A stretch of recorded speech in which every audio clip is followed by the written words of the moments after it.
What's up? It's your boy E.T. Look, if you're looking to or you got to raise the bar on your marriage, you gotta click the link and get into Married into Crazy, y'all. I'm telling you, this coaching is gonna take your relationship to another level. Now look, you already know you need to raise the bar. You know that already.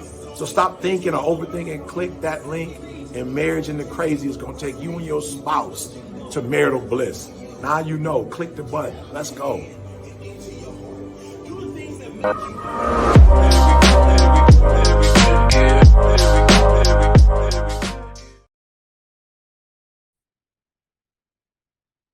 Welcome to another episode of Married into Crazy with Snooks and Lovey.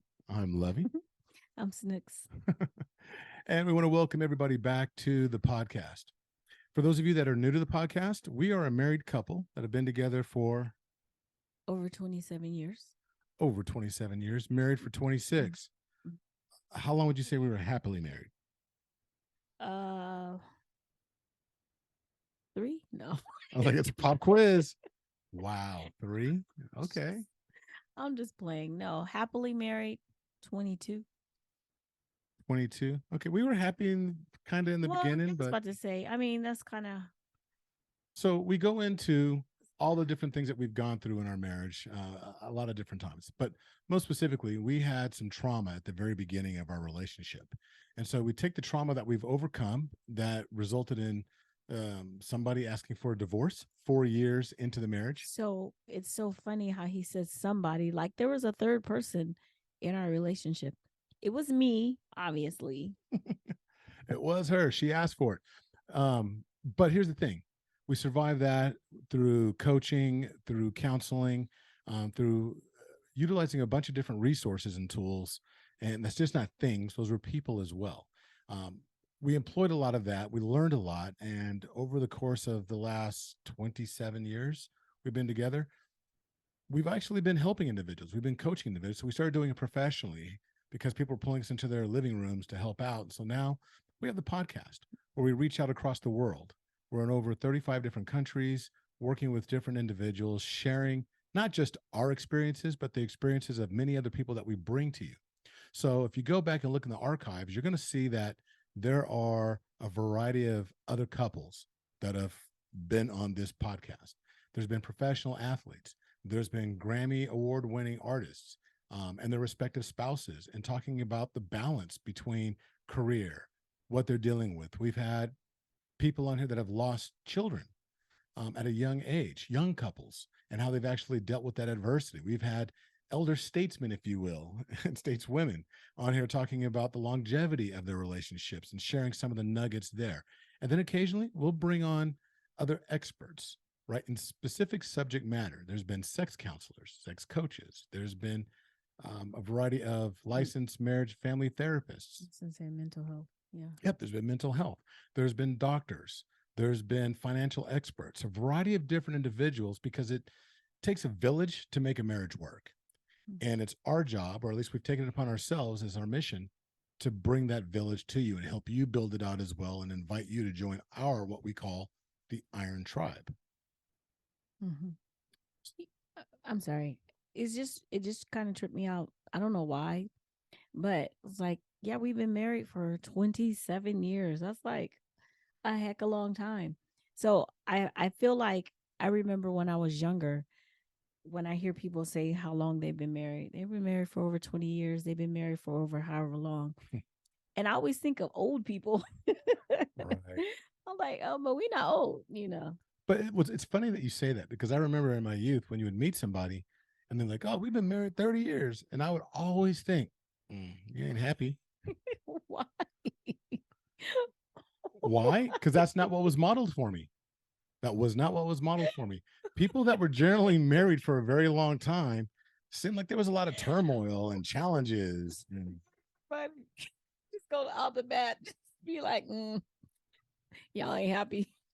For real. Look, folks.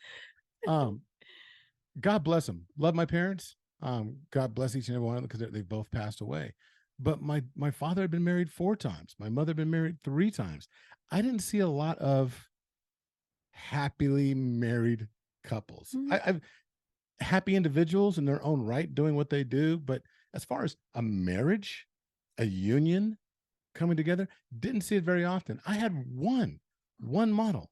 Okay, so when you talk about, My uncle, I just gotta say, it was my uncle Johnny and my aunt Nisi. yeah, They were the one that were just happy, and it was genuine, and you could tell. I was going to ask you though, so isn't being happy subjective?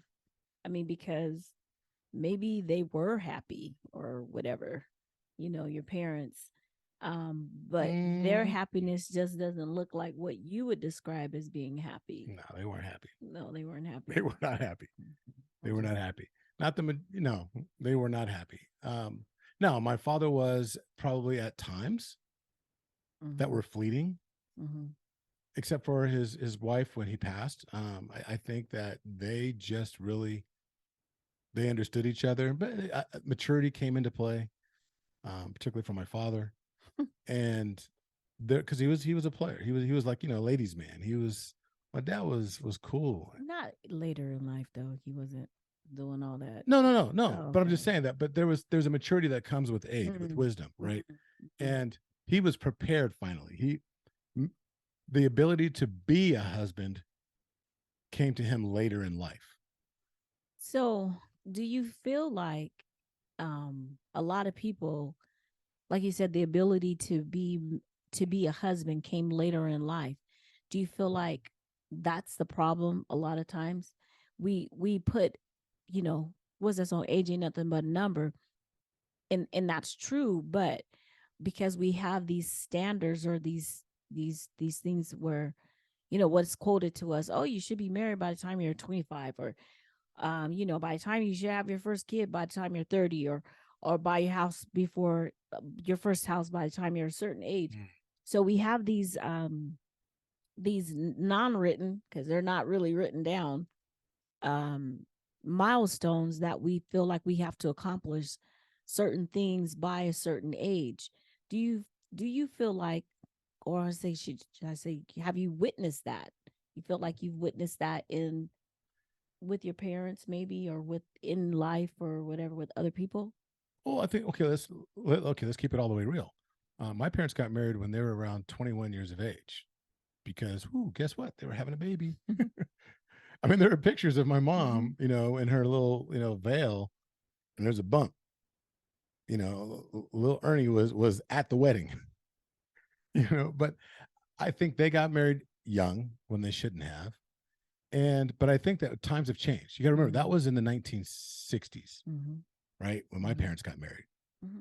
And when they got married, see, if I was born in 68, well, they were married in 68 because the bump was there. So in the 60s and in the 50s and in the 40s, it was a much different world than what it is now. So Mm-hmm. all those milestones that we were talking about, right? Mm-hmm. They, get married by a certain age, have a house, have a job, all that.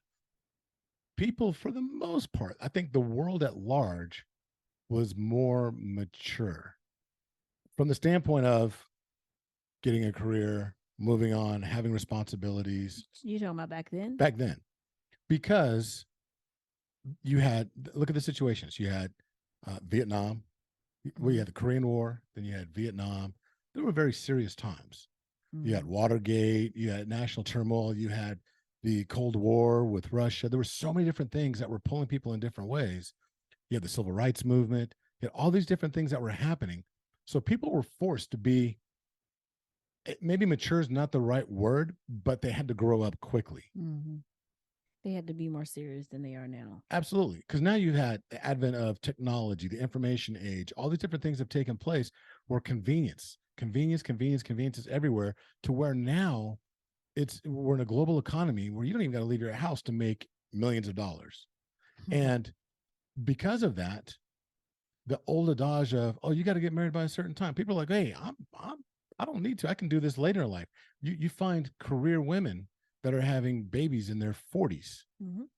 And there's nothing wrong with that, but that wasn't happening as much, if at all, back then. Granted, medical science has actually changed slightly to where people are able to. We're keeping ourselves. We've learned so much more. I was about But to say, because I mean the what is the age of your age expectancy was like heck of younger, I think, back then too. It was, and it's only grown by a little bit because of technology, because of technology. medicine. Exactly. But I think it has changed. I think the responsibilities have changed. And as a result of that, there have been there's effects. Mhm. So we don't look at things the same way that we used to. I cut you off. What were you going to say? No. I was waiting for you to finish because I didn't want to keep cutting you off. Because There you go, ladies and gentlemen. That's how communication works in marriage. She wasn't listening. She was just waiting for me to finish. I was waiting for you. I'm like, hurry, before I forget. I'm getting old. No. So I wanted to ask you though. Okay, so I mean, now that and this is totally different from what we were going to talk about, but so with that being said, as far as like we talked about, it's funny. Also, I didn't know that did I know that your mom was pregnant with you when she got married? I'm not sure. No that one I ever knew told me that. that, but I'm looking at pictures.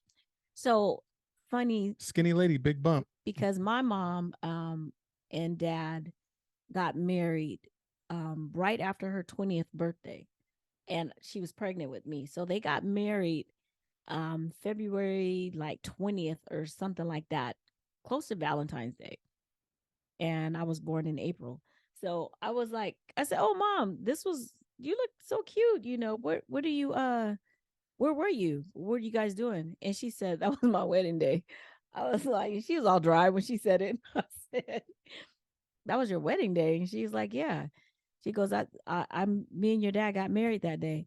And I started laughing because I was like, "How come you're not wearing white?" She had on a blue, like a full on. She goes, "Do you see my stomach?" And I said, "Okay, you couldn't."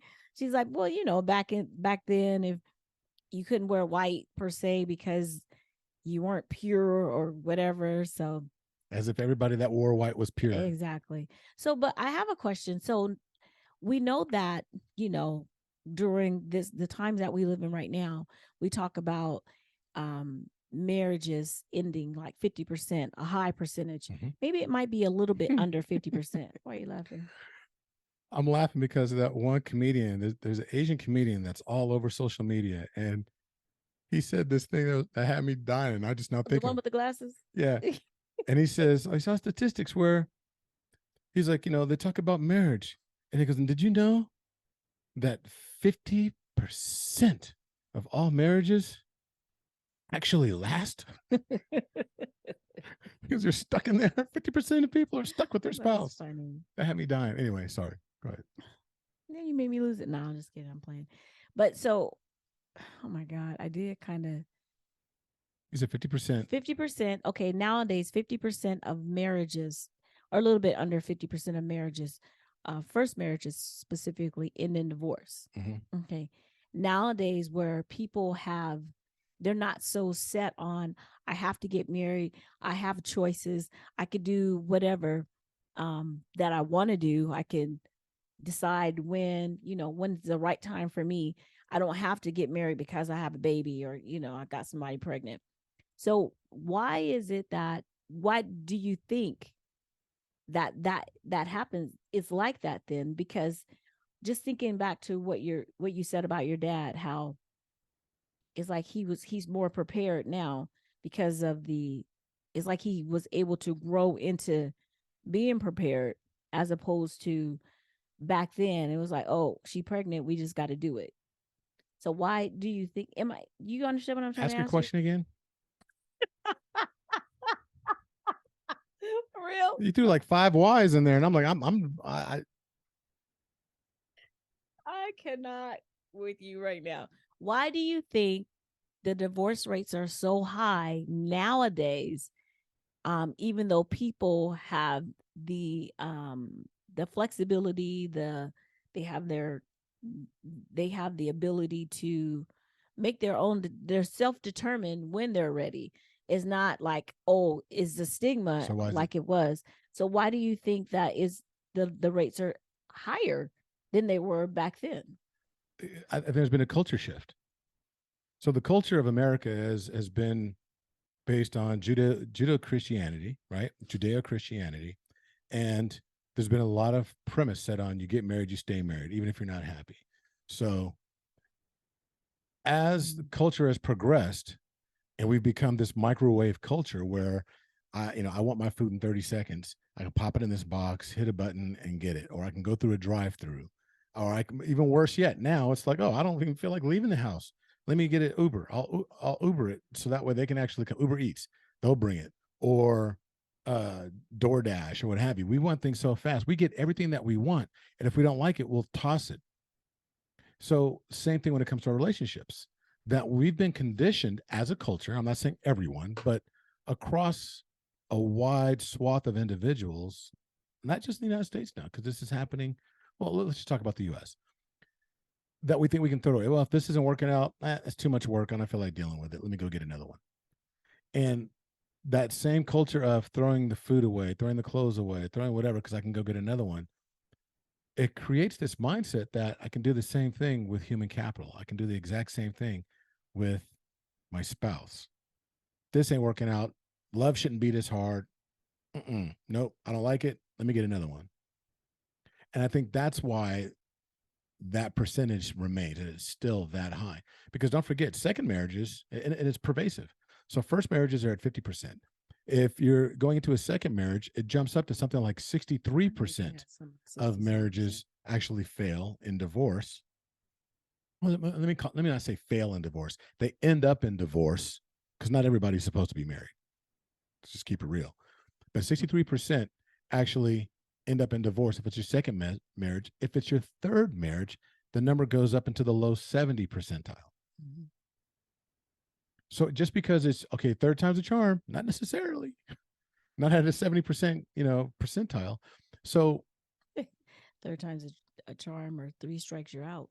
And it could just be ingrained in the fact that it's that throwaway culture. I think that's why it remains. What do you think?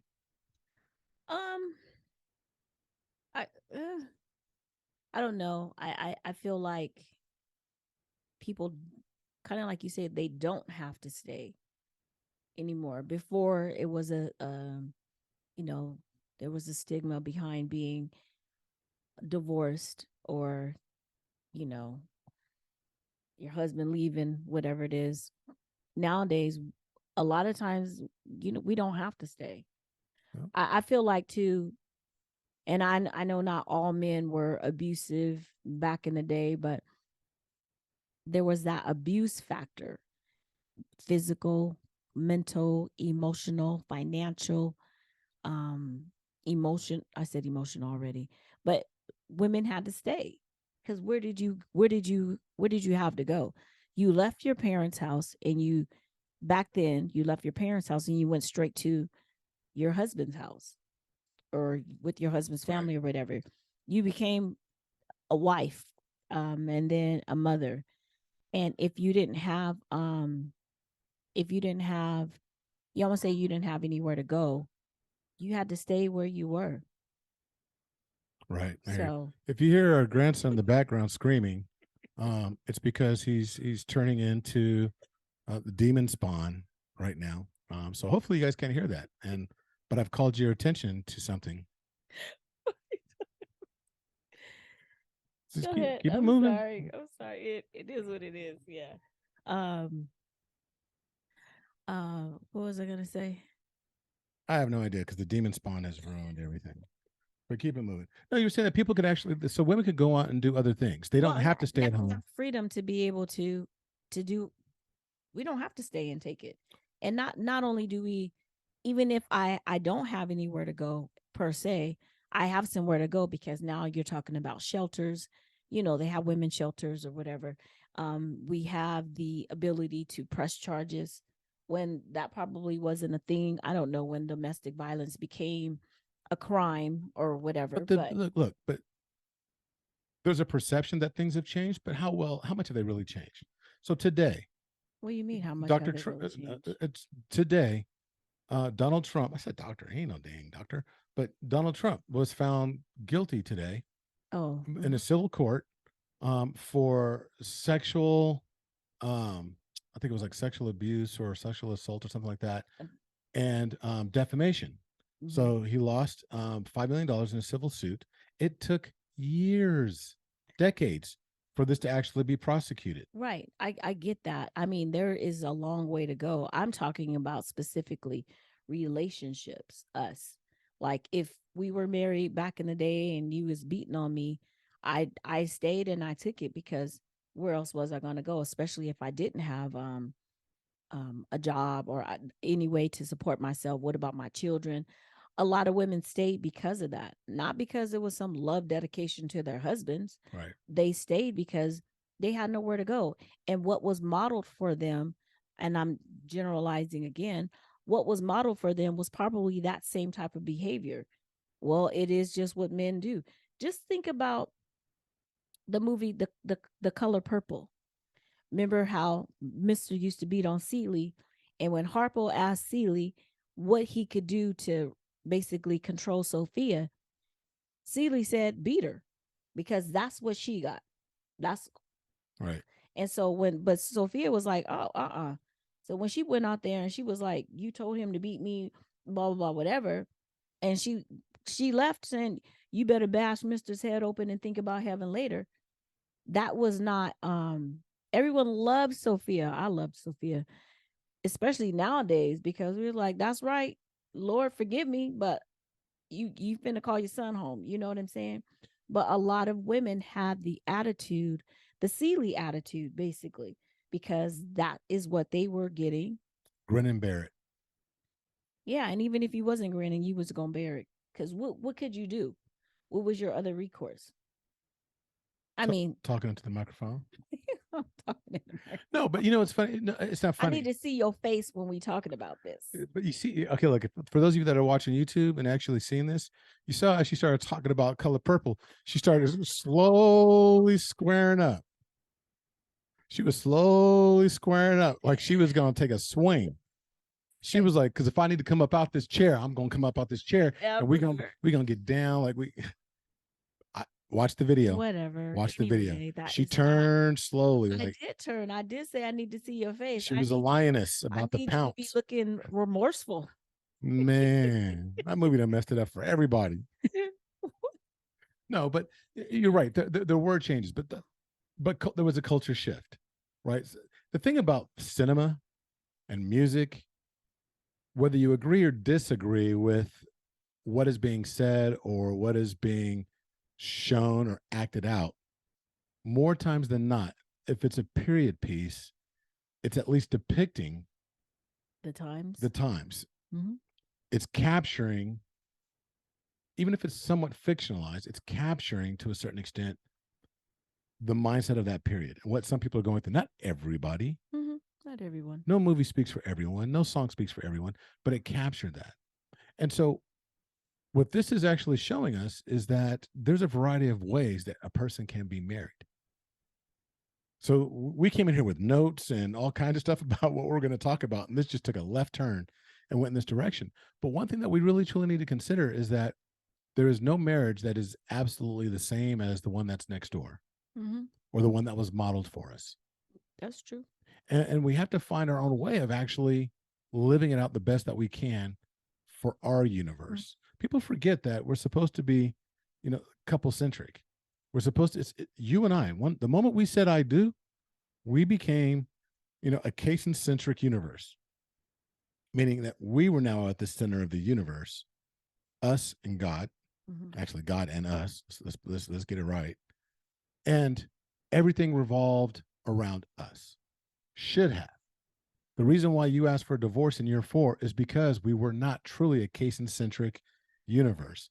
The world and all the planets being children, in-laws, right? Variety of friends, job. Those things did not revolve around the gravity that we created. I allowed the planets to dictate our orbit, the way that we moved, the way that I moved at least, and it affected the way you moved. Yeah, but like I said too, I think I won't say I think, I know I did. I placed basically all the blame on your shoulders for why everything happened the way it happened or didn't happen or whatever. But we all take responsibility in our marriages, barring abuse. So if there's if there are things that are happening or things that are going on that I don't like, that I don't, you know, I don't agree with, I shouldn't just say something one time and expect you to get it and just, well, I already told you, and then I leave it alone and go on about my business, and now I'm mad about whatever, you know. Just like we talk about learning things, we had to learn things about each other. There were so many things that I had to unlearn also. I've said it before. My mother didn't raise me to be a wife, and nothing against my mom, but my mom raised me, number one, take care of me, because that's what happened with her. So that I don't be in the same situation that she was in when she got divorced. Um, Always make sure that you got this, you got that, you have your own stash, you have blah blah blah, so that if I had to move, I could move. So I had that type of mindset too, like, whatever. I already told you, so obviously it ain't important, but it's okay because I could still. I went on in that type of direction. That was where my mindset was.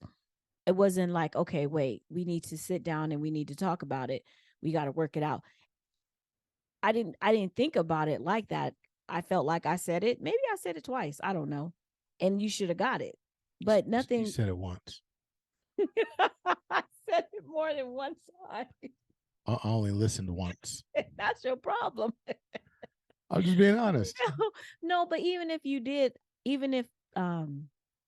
you only listen once, say I said it 3 times and you listen once or whatever it is, we have to understand that certain behaviors, you're not going to just undo just like that. Like a baby, they fall down, they get up, they fall down. They don't walk on the first time. They don't crawl the first time. We don't learn how to drive just after one lesson, or it takes, you got to. Right. It takes repetition. Mm-hmm. It takes that muscle memory. It takes all those things. And there needs to be muscle memory within our relationships as well. Well, and when we say muscle memory, though, don't have muscle memory in fighting. Right. Let's have muscle memory in compassion. So I had to learn how to be compassionate. And the funny thing is, though, I always think about this. It's like, how would I had responded had the tables been turned? It's, you know, everyone who knows us knows that my mom that's my homegirl. That's my mom, but we are extremely, extremely tight. It's always been us. So if you had the same gripes that I had, how would I have responded to you? So that was, I'm thinking, on my part, I was where I was lacking the compassionate piece, and just being like, okay, stop, but of course, when you're in it and you let your feelings get involved with, and a lot of that had to do with how I felt about your family because of what happened. And so, again, I still say it comes back to, we were not a couple. We didn't create a couple centric you're right, universe. but I was just talking about the whole, it wasn't just on you. No, agreed. But though it wasn't just on me, and I will say this, that in every organization, and your marriage is an organization. Your marriage is both an organization and an organism, right? So you got to water it so you have to and feed it. nurture it so that way it grows. But it is also an organization in the respect that there's leadership Mm-hmm. that takes place. There's finances that need to be balanced. There's meetings that need to be had. Meetings that need to be had. There's a variety of things that need to take place, just like you would in an organization. An organization is only as good as its leadership. And I'm not necessarily saying that it's just the husband that leads, but it is biblical, and it is something that I stand on, that there's a variety of different ways to lead. And it's not like I'm the man and I said this and that's what you got to do. There comes a point where you need to lead, and there's a variety of ways that you can lead. And I didn't lead us through that process. I didn't model leadership. We were both very immature and selfish, which many couples are, because nobody's ever taught how to be the other half, or how to complete the I should say, very few individuals are taught how to step into a relationship and contribute for the betterment of that organism, the betterment of that relationship, the betterment of that organization. More times than not, it's like, okay, well, we're going to come in and I love you and we're going to do things my way. This is how I do A, B, C, D, E, and F. Get on board or get left behind. Mm-hmm. And that's an attitude that many of us have. You asked, why is there still divorce? Why is it still so high at 50% for first-time marriages? You just answered it. I think I just answered it. It's because not very few of us are actually taught to come in and be a contributor to a marriage. Mm. We step in and think that, it's a 50-50 proposal. Right. But it's really 100, 100, 100. Sorry. Right, exactly. And so and therein lies it, so we went from wedding day baby bumps all the way out to why there is a proliferation, if you will, at 50%. And I'll say it's a proliferation. If you're at 50% of, flipping a coin, which we'll go into the next time we talk about whether or not your marriage is going to survive, that's a challenge. And that's something that needs to be worked on across the nation. And that's why Married into Crazy is here to hopefully work with you through our coaching, to work with you through the podcast.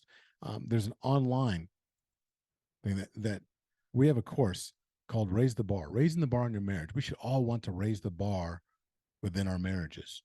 That's raising your beliefs, your actions, and your results, because your beliefs are going to dictate the actions you take on a daily basis. And it's those actions that are going to yield results in the long term for your relationship and for your legacy. So definitely listen to what ET said at the very beginning of this podcast. There was a little plug that he made for us to go to the website. It'll be in the show notes. Make sure you go there, click on it, check it out, and you get to pay what you want to pay. We're not going to dictate it to you to say, oh, this is what the value is. See what other people are saying from a variety of different backgrounds, and both from an ethnicity, education, and so forth background, and see what they're saying. And then you determine, you know what, this means this much to me. This is what I want. This is what harmony, what kind of value it has for us, and just pay what you feel. Right. So go ahead and do that. And look forward to actually talking to you the next time. And we've got some stuff to talk about because I got some notes that I'm ready to share. So we'll do that next time. In the meantime, Wait, before we go, just real quick, I just want to say to all of our mothers out there listening, Happy Mother's Day. We hope that you all be safe and that you guys just enjoy your day. Whatever it is that you want to do. So if there's children, y'all, whoever's listening have moms, make sure you take care of your mama. Amen. And you know what's so funny that I forgot all about that. I know. This weekend we are going to see Take 6. Excited, extremely excited. Excited for a couple of different reasons. One, getting all the mothers together, getting Snooks, getting her mother and my stepmom, Sanja, and our cousin, Taiwanda, and we're taking them out to see Take 6 and to visit with a friend of ours, Joey Kibble, who is a part of Take 6, who was actually a guest here on the Married into Crazy podcast. Was that the Grammy Award winner that you were talking about? That it was. And so he and his beautiful wife, Tina, have been on the podcast as well.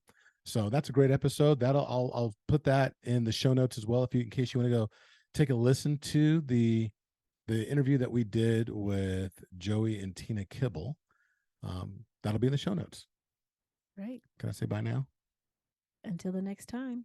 Be blessed. Bye-bye. Bye.